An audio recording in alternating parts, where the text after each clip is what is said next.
ఆంధ్రప్రదేశ్ రాష్ట్ర deputy CM Pawan Kalyan గారు చాలా కాలం తర్వాత తెలుగు ఇండస్ట్రీలో ఒక సినిమాతో థియేటర్లో మన ముందుకు వచ్చిన విషయం మనకందరికీ తెలిసిందే. ఆ సినిమా పేరు హరిహర వీరమల్లు.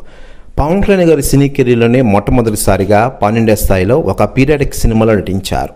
ఇక ఈ సినిమాని ఎప్పుడో మొదలుపెట్టినా కొన్ని కారణాల వల్ల లేట్ అవుతూ వస్తున్న విషయం మనకందరికీ తెలిసిందే. మరోవైపు ఈ సినిమా ఈరోజు గ్రాండ్గా పాన్ ఇండియా లెవెల్లో రిలీజ్ అయింది. ముఖ్యంగా 17వ శతాబ్దంలో వచ్చిన వజ్రాల దొంగ గెటప్లో పవన్ కళ్యాణ్ గారు నటించి మెప్పించారు. ముఖ్యంగా పోరాట సన్నివేశాలు, బ్యాక్గ్రౌండ్ స్కోర్ అదిరిపోయాయని చెప్పుకోవచ్చు. ఇప్పటికే ఈ సినిమా యొక్క ట్విట్టర్ రివ్యూ అలా రేటింగ్ కూడా వచ్చేసాయి. మరోవైపు తొలి రోజు కలెక్షన్స్ ఖచ్చితంగా 100 కోట్ల పైనే ఉంటుందని అభిమానులు అంచనా వ్యక్తం చేస్తున్నారు.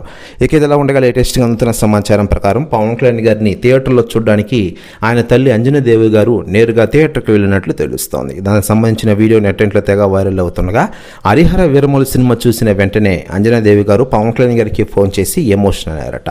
చాలా కాలం తర్వాత స్క్రీన్పై తన కొడుకును చూడగానే ఒక్కసారిగా ఎమోషనల్ ఫీల్ అయ్యారట అంజనాదేవి గారు. ప్రెస్ న్యూస్ కూడా తెగ వైరల్ అవుతోంది టోటల్ తెలుగు ఇండస్ట్రీలో. మరోవైపు block buster movie Harihara Veeramallu cinema ఖచ్చితంగా రికార్డులు సృష్టిస్తుందని అంజనాదేవి కూడా అంచనా వేశారట. ఇక ఇదిలా ఉండగా పవన్ కళ్యాణ్ గారు ఈ సినిమా అయిపోయిన వెంటనే తర్వాత ఓజీ సినిమాతో మనం ముందుకు రాబోతున్న విషయం మనకందరికీ తెలిసిందే.